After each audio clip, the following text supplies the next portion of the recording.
एक पीड़ित छात्रा ने अपनी शिकायत में यह बताया है कि आरोपी लड़कों के पास धर्म परिवर्तन कराने की एक रेट लिस्ट थी, जिसमें ब्राह्मण लड़कियों का धर्म परिवर्तन कराने पर उन्हें 20 लाख रुपए मिलते थे, दलित लड़कियों का धर्म परिवर्तन कराने पर उन्हें 10 लाख रुपए मिलते थे।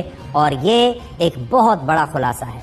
इससे ये सवाल उठता है कि क्या ये लड़के किसी के इशारे पर स्कूल जाने वाली हिंदू लड़कियों को ब्लैकमेल करके उनका धर्म परिवर्तन कराना चाहते थे?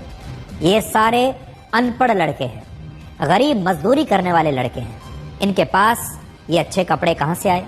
इनके पास ये बाइक कहाँ से आई? और ये 10 लाख रुपए, 20 लाख रुपए इन्हें कौन दे रहा था? ये घटना बहुत चौंकाने वाली जरूर है, लेकिन धर्म परिवर्तन कराने का ये मॉडल नया बिल्कुल नहीं है। इसके बारे में आपने बहुत पहले भी बहुत कुछ सुन चुका होगा, आपने सुना होगा, देखा होगा।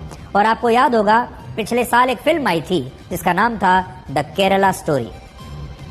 इस फिल्म में भी यही दिखाया गया था कि कैसे केरल के मेडिकल कॉलेजों में पढ़ने वाली लड़कियों से पहले दोस्ती की जाती है, बाद में ब्लैकमेल करके उनका धर्म बदलवा दिया जाता है।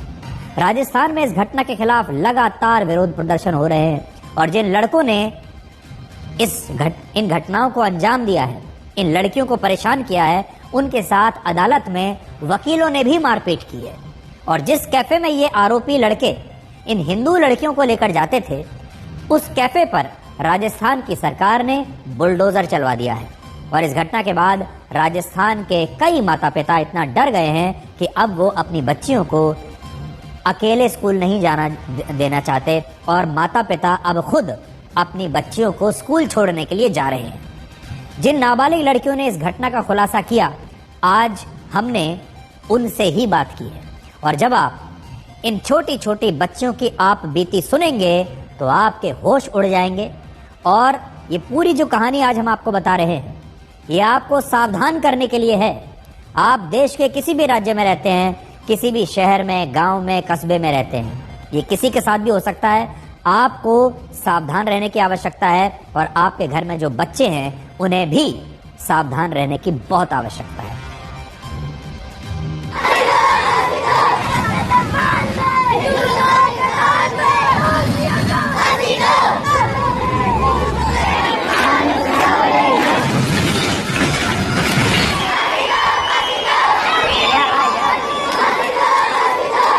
आपके जरिए कितनी फ्रेंड गई उनके पास? मेरे जरिए मेरे अलावा 4-5 फ्रेंड है जो उनके जाल में फंस चुकी है। अच्छा, आपके जरिए? हाँ, आपके दबाव बनाया कि? हाँ, फर्स्ट बार मेरी मुलाकात हुई थी और मेरे जरिए उन लोगों को भी फंसा दिया उन्होंने। क्या कहते थे आपको उनको बुलाने के लिए? उनको बुलाने के लिए बोलते थे कि नहीं, इनको बुला जबरदस्ती, वरना तेरी वीडियो वायरल कर देंगे और किसी भी प्रकार से इनका किसी भी फोटो निकाल के इनको भी नुकसान है और तुझे भी है। उनके साथ भी गलत काम किया? उनके साथ भी गलत काम, जैसे आपके साथ अन्य जगह ले जाकर किया?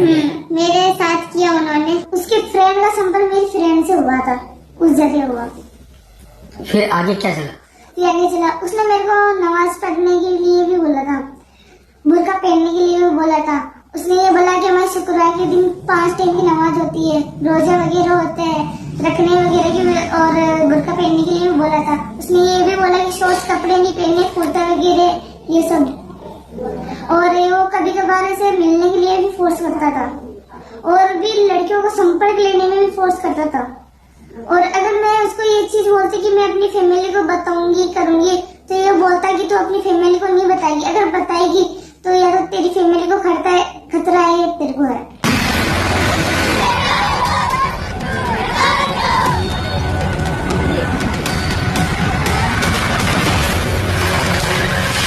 जब बच्चियां स्कूल जाती थी तो ये रास्ते के अंदर उनको रोकते थे, रोक के फिर उनको दबाव बनाते थे और ये कहते थे कि हमारे साथ में घूमने चलो, कैफे में चलो, और दूसरी जगह ले जाने का कोशिश कर रहे थे। जो मुस्लिम थे उनको पकड़ा नहीं गया था, जो चेन का खुलासा करना था वो चेन क्लियर नहीं हुई। और अजमेर बैठे जो अफसर लोग कह रहे कि लव जिहाद नहीं है, क्या वो ये संतुष्टि करेंगे हमें कि उन्होंने कैसे क्लियर किया कि लव जिहाद है कि नहीं है?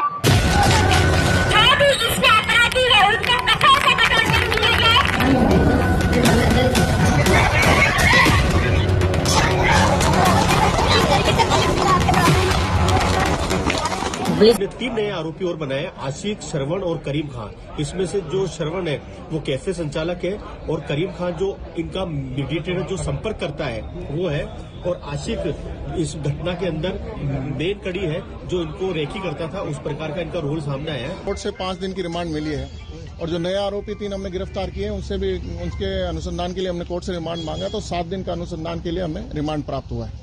सर अब तक जांच में जो रिमांड पर लिए थे क्या सामने आया, कुछ और आरोपियों की लिप्तता इसमें सामने आई है सर? अभी तक जो अनुसंधान आ रहा है और जैसे जैसे चाहे वो लोगों से पूछताछ से है या कोई टेक्निकल एविडेंसेज आ रहे हैं या और भी कोई तथ्य सामने आ रहा है, उसके आधार पर जो भी आ रहा है, जैसे नए जो 3 आरोपी गिरफ्तार हुए हैं उसी के बेस पे हुए हैं, और भी कुछ लोग अगर इसमें संलिप्तता पाई जाती है तो उनको भी गिरफ्तार किया जाए।